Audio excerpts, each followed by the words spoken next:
दोस्तों जय हिंद। अपने सभी साथियों का इस क्लास में एक बार पुनः स्वागत करते हैं। मित्रों, इसके पूर्व में हम लोगों ने भारतीय संवैधानिक विकास पे एक सीरीज शुभारंभ किया गया था, जिसकी कुछ क्वेश्चन हम लोग इसके पिछले क्लास में कर चुके थे। आज उसी सीरीज को हम लोग आगे बढ़ाएंगे और देखेंगे कि जो भी क्वेश्चन हैं वो, जैसा कि आप देख पा रहे होंगे कि जो भी क्वेश्चन हैं वो प्रीवियस ईयर में आए हुए हैं। तो आप लोग इसको, हम कहेंगे कि आप इसको अच्छे से लगाइए और अपनी तैयारी को परखिए भी इसी के साथ। और इसमें जो भी व्याख्या दी गई है दोस्तों, वीडियो को रोक करके आप देख सकते हैं। और मैं यही कहूँगा कि किसी भी चीज़ को आप पढ़िए तो उसको बार बार रिवाइज करिए। बहुत ज़्यादा भटकने की ज़रूरत नहीं है। जो भी आपके पास सोर्स हैं उसी को अच्छे से पढ़िए और प्रीवियस ईयर क्वेश्चन लगाइए, टेस्ट लगाइए अच्छे से जितना हो सके। और प्रीवियस ईयर क्वेश्चन तो इतना आप करिए कि जो जितने भी क्वेश्चन हो सके आप उसको अच्छे से कर जाइए। कहीं से भी मिले, किसी भी सोर्स से मिले, तो उसी को देखते हुए आप एक सीरीज़ तैयार किए हैं, जिसके माध्यम से हम आपको जितने भी प्रीवियस ईयर क्वेश्चन पेपर हैं आपको प्रोवाइड करेंगे। इसके माध्यम से आप हमारे साथ प्रीवियस ईयर के क्वेश्चन सभी लगा पाएंगे। तो चलिए शुरुआत करते हैं। आज पहला क्वेश्चन है कि पंडित जवाहरलाल नेहरू के नेतृत्व में अंतरिम सरकार का गठन कब हुआ था। इसमें ऑप्शन नंबर सी सही है। मैं व्याख्या नहीं पढ़ूंगा मित्रों, नहीं तो वीडियो लंबा हो जाएगा। तो आप व्याख्या पढ़ना चाहते हैं तो व्याख्या आप रोक के पढ़ सकते हैं। सभी क्वेश्चन में व्याख्या दी गई है। पहला क्वेश्चन, पंडित जवाहरलाल नेहरू के नेतृत्व में अंतरिम सरकार का गठन कब हुआ।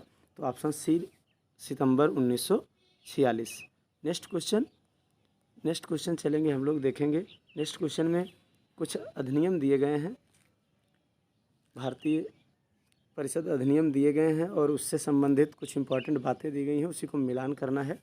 जैसे पहला ऑप्शन है कि भारतीय परिषद अधिनियम 1909, जिसे हम किसके नाम से जानते हैं, मिंटो मार्ले एक्ट के नाम से जानते हैं। तो इसमें विकल्प सी से मिलान होगा।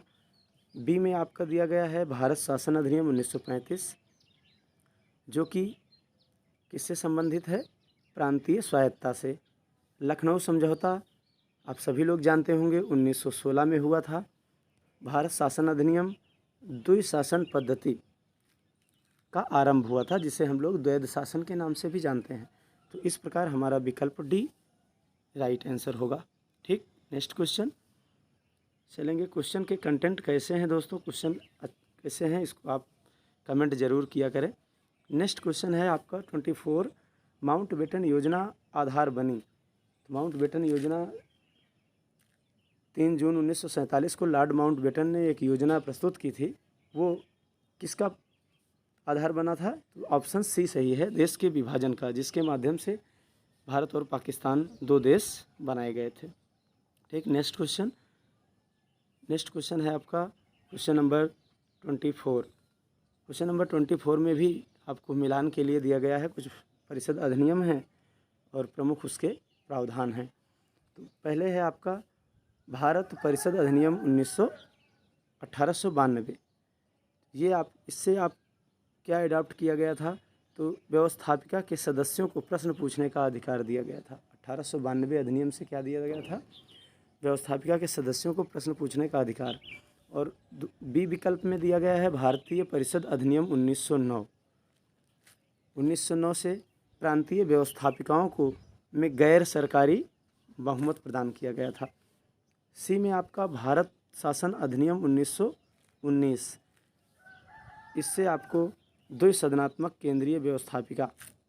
ठीक, भारत सरकार अधिनियम 1935 के माध्यम से क्या दिया गया था, केंद्र में द्वैध शासन, प्रांतों में द्वैध शासन, प्रांतों में प्रांतीय सरकारों को स्वायत्तता दी गई थी और केंद्र में द्वैध शासन लागू किया गया था भारत सरकार अधिनियम 1935 के द्वारा।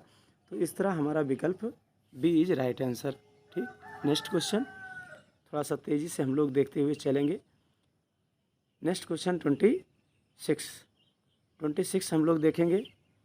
नीचे दिए गए दो वक्तव्य हैं, एक कथन है और एक कारण है। इसको देखना है। कथन क्या कहता है कि भारत का संविधान देश की आवश्यकता की पूर्ति करता है। कारण क्या है? इसको एक गृहीत संविधान कहा गया है, एडॉप्टेड कॉन्स्टिट्यूशन। ठीक, तो कथन कह रहा है कि भारत का संविधान एक देश की आवश्यकता की पूर्ति करता है, जो कि बिल्कुल सही है। और कारण कहता है कि इसको एक गृहीत संविधान कहा गया है। कारण सही तो है लेकिन उसकी व्याख्या नहीं कर रहा है। इस प्रकार ऑप्शन बी आपका सही हो जाएगा। ठीक, नेक्स्ट क्वेश्चन। क्वेश्चन बहुत इंपॉर्टेंट है दोस्तों, ये परीक्षा में बार बार पूछे जाते हैं। इसको आप अच्छे से कर किया जाए तो ज़्यादा अच्छा है। नेक्स्ट क्वेश्चन है आपका 27। भारत सरकार अधिनियम 1935 को का संघीय भाग लागू नहीं हुआ क्योंकि निर्धारित संख्या में देशी राज्य संघ में शामिल नहीं हुए थे। ठीक, ऑप्शन ए आपका right answer. Next question. Bharat को एक संविधान देने का प्रस्ताव संविधान सभा द्वारा पारित किया गया था। कब किया गया था? जनवरी 22, 1947 में। भारत को एक संविधान सभा द्वारा प्रस्ताव संविधान देने का प्रस्ताव संविधान सभा द्वारा कब पारित किया गया? ऑप्शन नंबर बी आपका सही है। ठीक, नेक्स्ट क्वेश्चन। अगला क्वेश्चन है भारत के संबंध में कुछ तथ्य दिए गए हैं। इसमें से चयन करना है कि कौन आपके प्रस्तावना में किसका उल्लेख है। तो ये सभी तथ्य हमारे प्रस्तावना में दिए गए हैं कि एक लोकतांत्रिक गणतंत्र है, एक प्रतिनिधि गणतंत्र है, एक लोकतांत्रिक समाज है, समाजवाद से बंधा हुआ है। इन सभी का उल्लेख हमारे प्रस्तावना में किया गया है। इस तरह हमारा विकल्प डी इज राइट आंसर। ठीक, नेक्स्ट क्वेश्चन। Question number 30। तो अब हमारा दूसरा टॉपिक आ जाता है संविधान सभा का गठन, कार्यप्रणाली और विभिन्न समितियां। इससे आधारित हम लोग क्वेश्चन देखेंगे। क्वेश्चन नंबर 30 है, भारत संविधान सभा का परामर्शदाता कौन था? परामर्शदाता मतलब सलाहकार। अर्थात एक क्वेश्चन इससे भी पूछता है कि भारतीय संविधान का संवैधानिक सलाहकार कौन था? तो ऑप्शन सी BN राव साहब थे। Next question. अगला क्वेश्चन देखेंगे, कॉन्स्टिट्यूशन असेंबली के अध्यक्ष कौन थे? ठीक, संवैधानिक सभा का अध्यक्ष कौन था? तो राजेंद्र प्रसाद थे, जैसा कि सभी लोगों को पता होगा। Next question, question number 32। इसमें कुछ घटनाएं दी गई हैं जिसको कालानुक्रम में लगाना है। तो आप आइए देखते हैं कौन सी घटना सबसे पहले हुई थी। तो सबसे पहले इसमें हम देखेंगे तो सबसे पहले संविधान सभा की पहली बैठक हुई होगी, क्योंकि संविधान बनने के लिए सबसे पहले प्रथम बैठक हुई। उसके बाद फिर प्रारूप समिति की नियुक्ति हुई। ठीक, उसके बाद फिर संविधान सभा द्वारा भारतीय संविधान को पारित किया गया।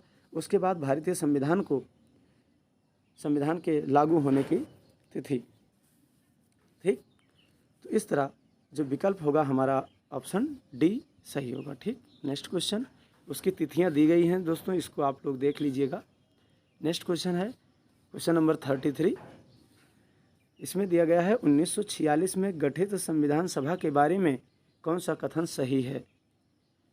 इसमें ऑप्शन दिया गया है सी, अधिकतर सदस्य प्रांतीय विधान सभाओं द्वारा निर्वाचित किए गए थे। 1946 में जो संविधान सभा का गठन हुआ था उसमें विकल्प सी सही है। अधिकतर सदस्य कहाँ से निर्वाचित हुए थे? प्रांतीय विधान सभाओं द्वारा निर्वाचित किए गए थे। ठीक, व्याख्या आप पढ़ सकते हैं। Question number 34, very important question. Bharat की संविधान सभा की अंतिम बैठक थी 24 जनवरी 1950 को। भारतीय संविधान सभा की अंतिम बैठक हुई। Next question.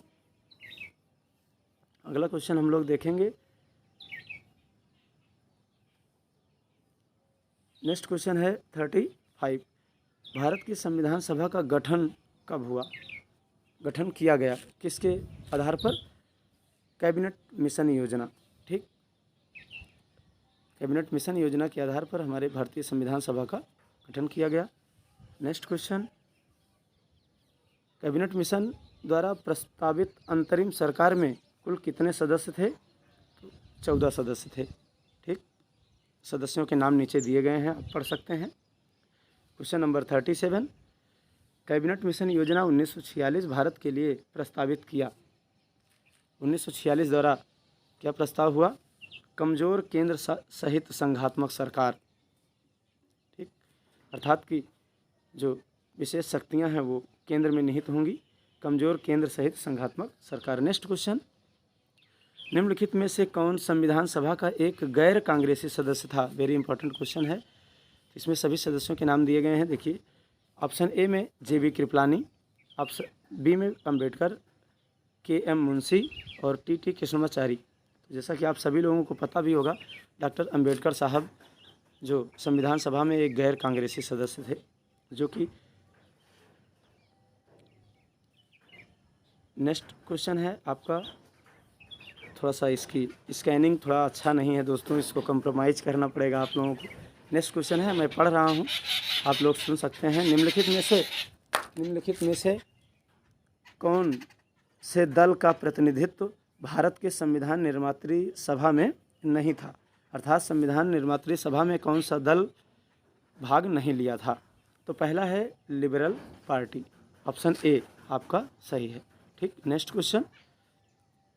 क्वेश्चन पे चलेंगे कि भारतीय संविधान सभा के प्रथम दिन के अधिवेशन की अध्यक्षता किसने की थी?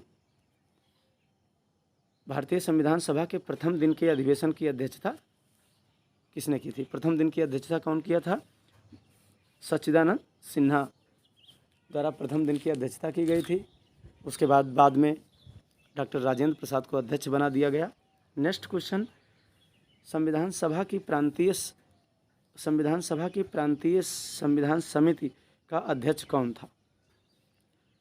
ऑप्शन डी सरदार वल्लभ भाई पटेल जी थे।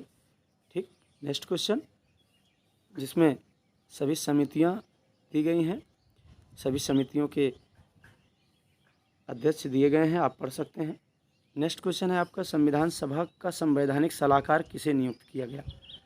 वेरी इंपॉर्टेंट क्वेश्चन है। अभी हम लोग ऊपर इस क्वेश्चन को एक बार पुनः देख चुके हैं। डॉक्टर BN राव को संवैधानिक सलाहकार किसको नियुक्त किया गया? Doctor BN Rao. Next question हम लोग चलेंगे, देखेंगे।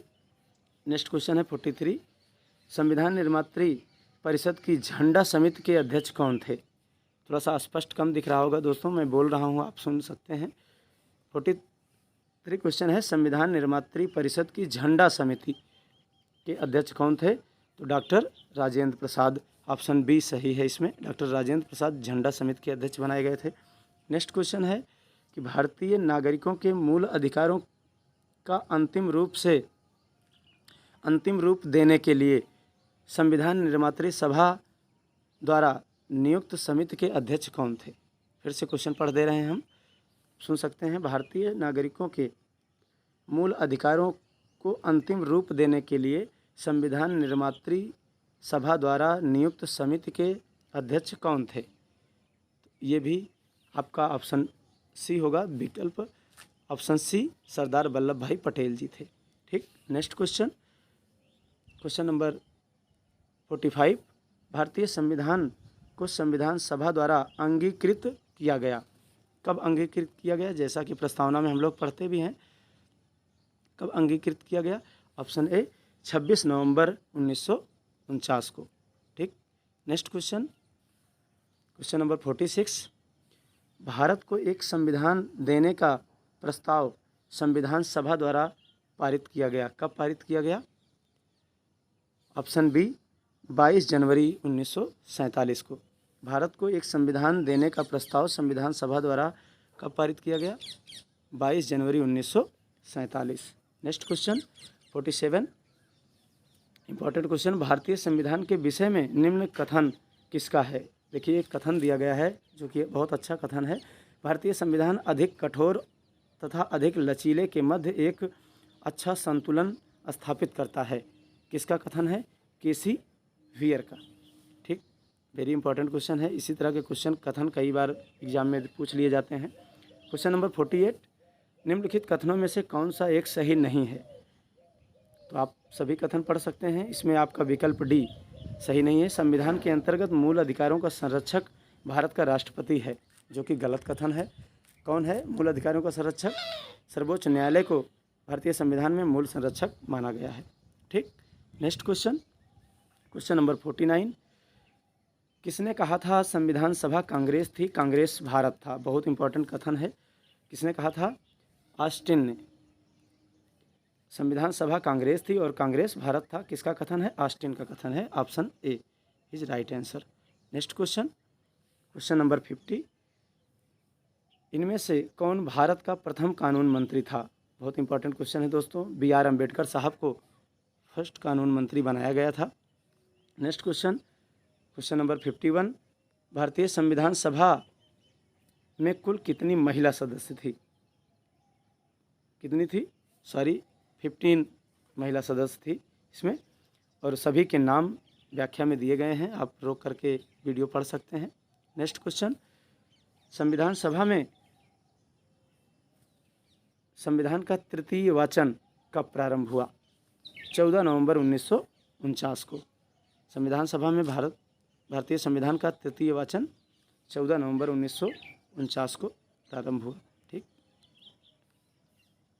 नेक्स्ट क्वेश्चन हम लोग देखेंगे।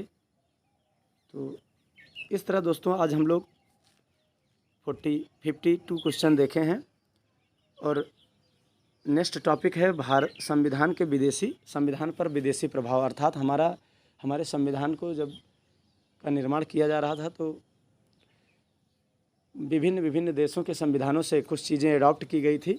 उसी से संबंधित क्वेश्चन इसके आगे दिए गए हैं, जिसको हम लोग नेक्स्ट क्लास में करेंगे। तो इसी पे आज हम लोग इस क्लास का यहीं पे समापन करते हैं। अपने सभी मित्रों को एक बार पुनः धन्यवाद देते हुए इस क्लास का यहीं पे समापन किया जाएगा। जय हिंद, जय भारत।